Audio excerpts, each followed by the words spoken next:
안녕하셨습니까? 마태복음 세 번째 강의를 시작하도록 하겠습니다. 두 번째 강의에서는 마태복음은 그 마태 공동체가 유대인들이 주로 이뤘기 때문에 유대적인 성격을 많이 포함하고 있다라고 하는 말씀을 드렸죠.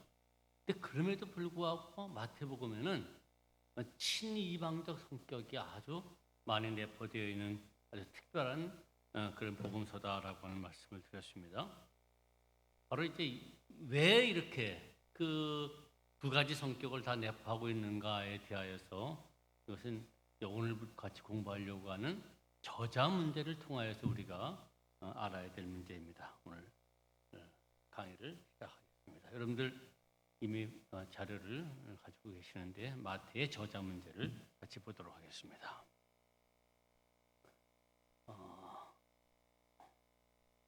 마태복음은 철저하게 유대적 성격을 나타내는 동시에 또한 이방 지향적 성격을 나타내는 복음서죠. 왜 이렇게 상반된 성격을 동시에 나타내고 있을까? 그 이유를 우리는 마태복음 저자와 관련하여 살펴보면 해결이 됩니다. 전통적으로 마태복음은 저자는 초대 교부들의 주장에 따라, 특별히 유세비우스의 주장에 따라 12사도 가운데 한 사람인 세리마태라고 여겼어요. 그러나 이러한 전통적 주장은 세리마태가 12제자 중에 포함된 인물이 아니라는 불확실성 때문에 인정받지 못하셨죠. 즉 마태는 12제자를 소개하면서 마태라고 하는 이름 앞에 세리라고 하는 말을 삽입시켰어요. 다른 복음서에는 없어요. 마태복음만이 이렇게 되어 있어요. 그러나 마태복음의 자료였던 마가복음과 또한 누가복음에는 세리라는 말이 삽입되어 있지 않고 그냥 마태만 되어 있어요. 마태만 세리마태라는 얘기죠.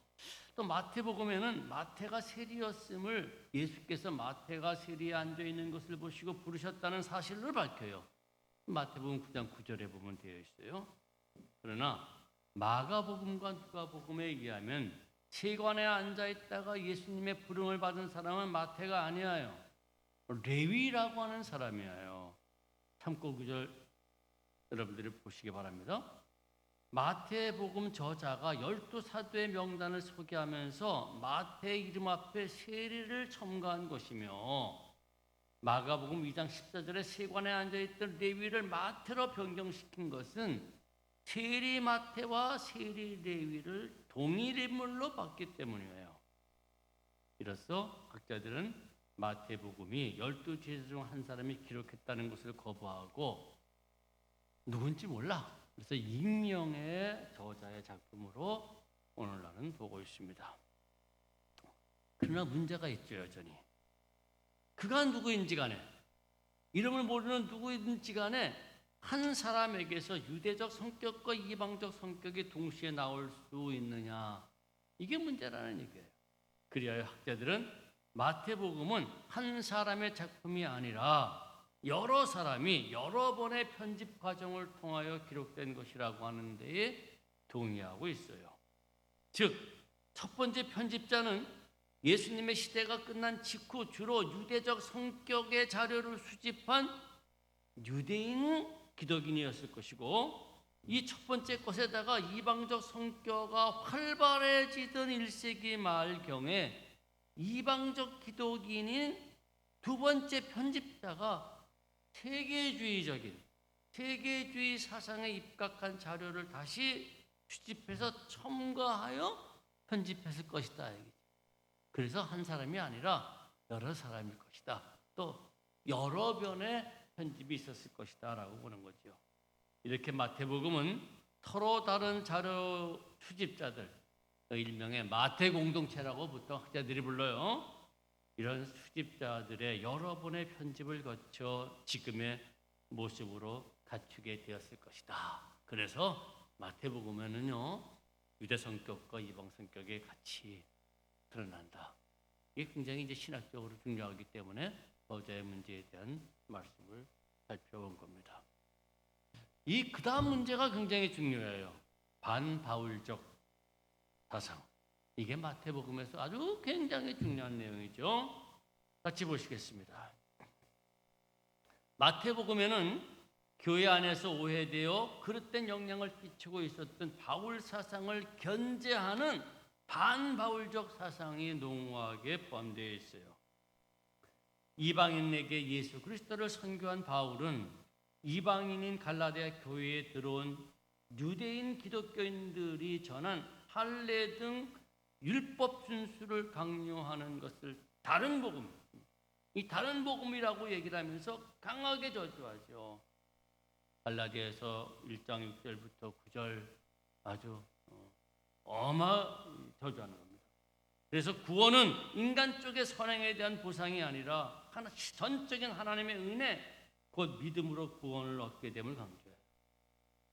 유대인 기독인들이 이방인 갈라디아 교회에 와서 하는 얘기가 뭐냐면, 야 니네들이 그래 너와 복음을 받아들이되 먼저 유대인처럼 돼야 돼.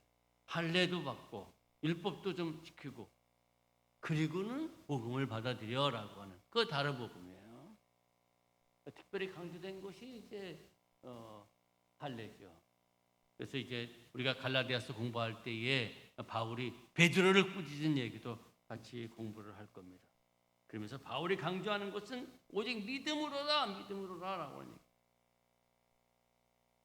이 믿음으로라고 하는 얘기는 로마서에서도 강조하는 것이죠. 바울의 사상은 주로 사람은 율법의 행위로서가 의에서가 아니라 그리스도 예수에 대한 믿음을 통해서 의롭다함을 얻는다라고 갈라디아서 2장 16절, 로마서 3장 28절 굉장히 강조되어지는 그런 내용이에요. 솔라 피데 솔라 그라티아. 그래서 바울은요 갈라디아서 5장 12절 그 유명한 구절에 뭐라 합니까? 야 그토록 할례를 강조하는 사람, 야 스스로 베어버려라. 뭐고 우먼거지 조금 잘라버리냐? 아예 잘라버리지. 그렇게 심한 저주를 또한 이야기를 하게 됩니다. 자, 이것이 이제 바울 사상이에요. 솔라 피데 솔라 그라티아. 행함이 아니야, 오직 믿음으로야. 그러나 이러한 바울 사상은 초대 기독인들에게 오해를 불러일으켜요. 기독교인들의 생활이 도덕이나 선행과는 아무런 관련이 없는 것으로 착각하게 만들지요. 그래서 교회 안에 도덕 폐기론자, 율법 무용량들을 양산하게 되는 겁니다. 이런 상황에서 마태복음 저자는 율법과 선행을 오히려 강조하면서 기독인들의 건전한 윤리적 삶을 유지하도록 하는 거예요. 자, 이와 같이 이제 바울 사상이 오해되었던 것과 더불어서 또 하나 초대교회 상황도 마태복음 저자로 하여금 반바울적 사상을 강조하게 하죠. 그래서 앞에서 마태복음의 그런 시적 배경에 대해서 말씀을 드리면서 좀 더 첨가를 드린다고 그랬는데 이제 한번 그 당시의 상황을 좀 더 설명을 좀 드리겠습니다. 당시 초대교회 안에는요 기독교와 유대교가 아무런 차이가 없다고 생각하는 팔레스타인 유대인 기독교, 이 사람들은요 팔레스타인 유대인 기독교인들은 기독교와 유대교가 별 차이가 없어, 유대교로부터 한 뿌리야, 이렇게 가지에서 나온 거야 라고 하는 거예요. 그런 사람들과 기독교는 유대교와 완전히 단절해야 한다라고 주장하는 바울 및 그의 추종자들로 구성된 이방인 기독인들의 사이에 분쟁이 있어요. 바울은 유대교하고 철저하게 분리돼야 돼. 율법 때문에 말입니다. 할례 때문에. 이 둘이 굉장히 갈등이 있었어요. 유대 기독교인 지도자들은 역사의 예수에 대한 관심이 많아요. 예수를 그리스도로 고백하는 바울은 예수님의 십자가와 죽음과 부활을 중요시할 뿐 역사적 예수에 대해서는 관심을 두지 않았어요. 그래서 고린도후서 5장 16절에 보면요, 그러므로 우리가 이제부터는 어떤 사람도 육신을 따라 알지 아니하기를 원하노라. 예수님도 육신을 따라 알지를 원치 않는다, 그런 표현이에요. 또한 바울은 이방인 사도였기 때문에 유대 기독인들의 민족주의나 배타주의를 거부해요. 그래서 갈라디아 3장 28절 보면은 너희는 유대인이나 헬라인이나 종이나 자유자나 남자나 여자나 다 그리스도 안에서 하나다. 유대인들은 아니에요. 큰 민족주의 그런 게 있단 말이죠. 이거 거부하는 거예요. 이와 같은 유대 기독교와 이방 기독교 사이의 갈등 상황에서 이방 기독교의 지도자인 바울이 먼저 죽어요. 기원 후 약 64년경 네로 박해 때. 정확하지 않지만 그때라고 우리가 보통 다 믿어요. 이것은 초대교회 안에서 팔레스틴 유대 기독교인들의 민족주의가 지배적인 영향을 끼치는 계기가 돼요. 이 소위 우두머리가 죽으니까 유대인 기독교인들이 이제 더 높아지는 거죠. 지배적이 되죠. 따라서 기독교는 유대교의 한 분파처럼 여기게 되었어요. 그러다가 예루살렘 멸망과 성전의 붕괴는 주 70년이에요. 유대 기독교의 영향력이 위축되는 동시에 오히려 이제는 이방 기독교의 소생의 기회가 되는 거예요. 유대인들이 신봉했던, 유대 기독교인들이 신봉했던 예루살렘이 붕괴가 되어버리니까는 이제는 이방 기독교가 올라가게 되죠. 마가복음은 기원 후 70년에 기록된 것이에요. 그래서 여기에는 바울이 강조했던 것처럼 유대교로부터의 기독교 분리와 이방 선교에 대한 관심이 두드러지게 나타나요. 마가복음 13장 10절 복음이 만국에 전파된다. 그다음에 14장 9절에 보면은 복음이 전파되는 곳에서 다 이렇게 이 여인이 한 얘기 기억되리라라고 하는 얘기들이 나와요. 이러한 상황에서 기원 후 약 85년부터 90년도에 기록된 마태복음은 바울의 명성의 회복과 더불어 다시 교회 안에 도덕무용론자와 율법 폐기론자와 같은 사상에 자꾸 싹트는 것을 견제하기 위하여 바울이 하는 베드로의 우위성을 강조해요. 가만 놔두면 이 바울을 따르는 이방 기독교인들과 세게 되겠거든요. 이럴 때는 여기를 누르고 여기를 강조해야 돼요. 그래서 바울 대신에 베드로가 강조되어집니다. 이게 마태복음 10장 2절에 보면요, 12제자의 명단이 나오는데 거기에 12제자의 베드로를 소개하면서 베드로를 비롯하여 누구 우리는 비롯하여라고 되어 있습니다만 정확하게 얘기를 하면 프로토스, 베드로, 첫째는 베드로요, 이런 말이에요. 베드로는 위대, 첫째는 베드로다. 또 동일한 신앙 고백을 했지만은 16장 마태복음 16장 17절부터 19절에 뭡니까? 베드로가 주는 그리스도시요 거기다 살아계신 하나님의 아들입니다라고 얘기를 하니까 야, 내가 이 반석위에 교회를 세우겠다. 천국 열쇠를 주겠다. 하늘에서 매면 땅에서 빼면 하늘에서 매일 것이고 땅에서 풀면 하늘에서 풀릴 것이다라고 하는 베드로의 위치를 굉장히 높이는 것은 바울의 위상을 내리고 베드로의 위상을 높이는 겁니다. 이와 더불어 바울이 주장했던 바울의 주장을 예수님의 입을 통하여 반박해요. 바울은요, 그리스도를 율법의 마침이라고 얘기를 했어요. 로마서 10장 4절에 보면 그리스도는 모든 믿는 자에게 의를 이루기 위하여 율법의 마침이 되니라 이렇게 했어요. 즉 그가 오심으로 율법은 끝났다라고 한 것이죠. 이거를 마태복음에서는요, 예수님의 입을 통하여 완전히 뒤집어 엎어요. 율법 무용을 가르치는 자는 천국에서 가장 작은 자가 일컬음을 받는다라고 바울을 공격하는 거예요. 그래서 마태복음 5장 한번 읽어볼게요. 5장 17절부터 제가 읽어봅니다. 마태복음 5장 17절부터 읽겠습니다.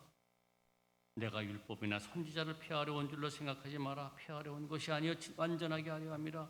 진실로 너에게 이르노니 천지가 없어지기 전에는 율법의 1.1획도 결코 없어지지 아니하고 다 이루리라. 그러므로 누구든지 이 계명 중에 지극히 작은 것 하나라도 버리고 또 그같이 사람을 가르치는 자는 천국에서 지극히 작다 일컬음을 받을 것이며. 누구를 지칭하는 겁니까? 바울과 그의 추종자들에 대한 얘기.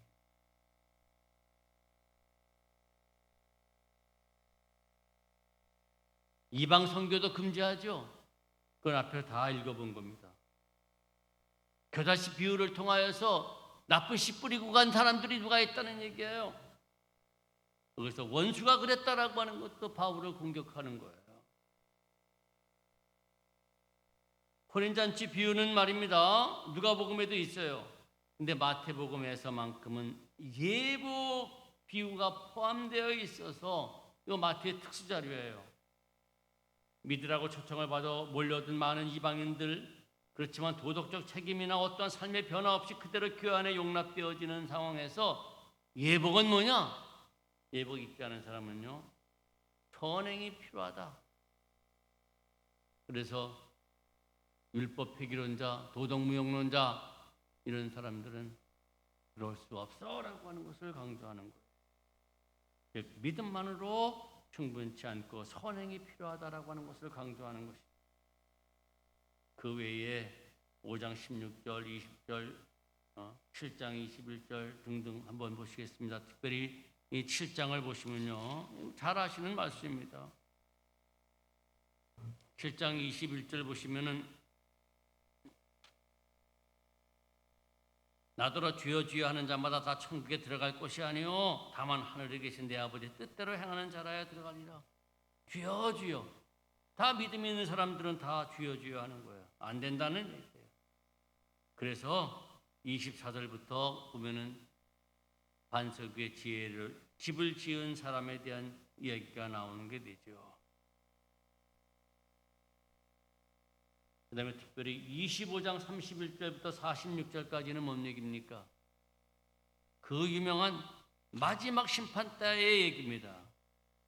25장 31절부터 보시면은 마지막 심판 때에 임금이 양과 염소를 나누듯이 사람들을 다 나눠요. 그리고는 내가 헐벗을 때, 내가 줄일 때 뭐 쭉 나오잖아요. 그래서 주여 우리가 언제 주님이 그럴 때 그랬습니까? 그랬더니 야 이 사람들아, 지극히 작은 자에게 한 것이 내게 한 것이고 지극히 안 한 것이 바로 내게 안 한 것이야 라고 하는 얘기. 반대 사람들도 그래요. 바로 이 심판의 근거가 뭐냐라고 하는 얘기죠. 이게 선행에 대한 문제입니다. 이거는 야고보음 2장 24절과 4장 17절을 참고가 되어야 되는데요. 야고보음 2장 24절에 보면은 사람이 행함으로 의롭다함을 받고 믿음으로만은 아니다. 4장 17절에 보면은요, 그러므로 사람이 선을 행할 줄 알고도 행치 아니하면 죄니라라고 하는 말씀. 야고보서는 마태복음과 굉장히 가까운 서신이에요. 자, 특별히 예수님의 마지막 설교인 종말에 대한 말씀인 열 처녀의 비유. 이게 예수님의 마지막 종말에 대한 열 처녀의 비유는요, 예수님의 첫 번째 설교인 5장 1절부터 7장 27절과 문맥은 다르나 언어의 일치가 두드러지게 나타나요. 그 지혜로운 자, 그다음에 어리석은 자 대조시켜요. 또 같은 문맥 안에서 주여 주여라고 하는 호칭이 동일하게 나타나요. 또 같은 문맥 안에서 나는 너희를 알지 못하노라라고 하는 말도 동일하게 나타나요. 이와 같은 언어의 일치는 첫 번째 설교에서 행하는 사람이 지혜로운 사람이며 행치 아니하는 사람이 어리석은 사람이듯, 마지막 설교에서도 준비한 처녀들, 기름을 준비한 사람들은 지혜로운 처녀들이고 준비하지 아니한 처녀들은 어리석은 처녀로 규정하여 행하지 않음이 그 심판으로 이어짐을 나타내는 겁니다. 이와 같은 교훈은 달란트 비유로 이어져 마땅히 해야 할 일, 곧 받고 아무것도 안 하는 사람, 그 선행을 행하지 아니한 사람, 이 선행의 중요성을 강조한 것이죠. 그리고 앞에서 말씀드렸던 예수님의 마지막 설교의 마지막 부분인 최후의 심판의 말씀인 양과 염소의 구분은 최후 심판의 근거와 기준이 야고보가 사람이 선을 행할 줄 알고도 행치 아니하면 죄니라라고 말하는 것처럼 범법죄, 율법을 어긴 그 범법죄보다도 행해야 할 것을 행치 아니하는 태만죄, 당연히 선행을 행해야 하는 것. 이거 행하지 않은 것이 바로 심판의 근거가 된다 라고 하는 사실을 이야기하는 겁니다. 자, 이제 자료는 끝났습니다만 덧붙여서 한두 말씀 드리고 오늘 마태복음 공부를 마치겠습니다. 마태복음의 특징 중 또 하나는요, 교회에 대한 강조입니다. 교회. 에클레시아라고 하는 교회에 대한 내용은 마태복음에만 교회에 대한 단어는 3번 나타납니다. 복음서 가운데서 마태복음 16장 18절에 보면 이 반석에 내 교회를 세울 것이다. 또 18장 17절에 보면은 뭐 잘못했을 때에 네 말을 듣지 않으면 교회의 말해라. 또 교회의 말을 듣지 않으면 이방인처럼 취급하라라고 하는 얘기가 나왔죠. 그 에클레시아, 이 교회라고 하는 말이 강조됩니다. 이와 같이 마태복음에서 교회가 강조되어지는 것은요, 교회 신자들에게 예수님의 말씀을 교육하기 위한 교과서처럼 기록하기 위해서예요. 이미 교회는 형성되어졌고 거기에 교인들이 들어와 있어요. 이런 사람들에게 예수님의 말씀은 바로 이런 거야 라고 하는, 새신자들 교육하듯이 교육 교과서 하나의 테스트로 사용하기 위하여서 마태복음이 기록되었다라고 하는 그런 이야기입니다. 그래서 이제 마가복음을 공부할 때 말씀을 좀 드리려고 합니다만은, 마가복음에서의 제자들은 실패한 제자예요. 잘못했어요. 그래서 닮지 말아야 될 제자들이에요. 그러나 마태복음에서는 그렇지 않습니다. 아주 모범적인 인물. 앞서 말씀드렸던 것은 베드로의 고백도 그렇지 않습니까? 모범적인 인물로 그려져 있어요. 그래서 예수님의 말씀을 잘 교육을 받아서 이 제자들처럼 아주 모범적인 기독인이 되어야 한다라고 하는 사실을 강조하는 것이 마태복음이에요. 우리 마태복음 1장 1절 다시 한번 읽고 끝나겠습니다. 거기 마태복음 1장 1절에 보면요, 아브라함과 다윗의 자손 예수 그리스도의 계보라 되어 있어요. 이제 히라보로 읽으면 비블로스 게네세오스 예수 그리스도 휘요 다비드 휘요 아브라함. 서술 명사가 없어요. 서술 동사가 없어요. 즉 아브라함의 아들, 다윗의 아들 예수 그리스도의 이 비블로스 게네세오스, 탄생의 책, 그런 얘기예요. 책. 마태복음은 하나의 책입니다. 교과서로 기록되어졌다라고 하는 얘기입니다. 교육 교과서. 유대인 기독인들에게 예수님이 이렇게 가르치셨어. 교육을 하기 위한 하나의 교육 교과서로, 일정한 교과서로 기록되어졌다라고 하는 겁니다. 여러분들이 마태복음을 읽으실 때는 초등학생들이, 옛날에는 우리 영희야, 뭐 철수야, 뭐 바두가, 그래서 뭐 이렇게 첫 번째 교육을 받는 내용이 나오는데, 그렇게 교육을 하는 교과서로 우리가 읽어주시면은 마태복음에 나타난 훌륭한 제자들처럼 우리들의 신앙도 훌륭하게 되리라고 믿습니다. 마태복음 앞으로 좀 더 공부를 하도록 하겠습니다. 오늘 여기까지 하고 모든 여러분들의 자료 나눠드린 자료 공부를 마무리하겠습니다. 감사합니다.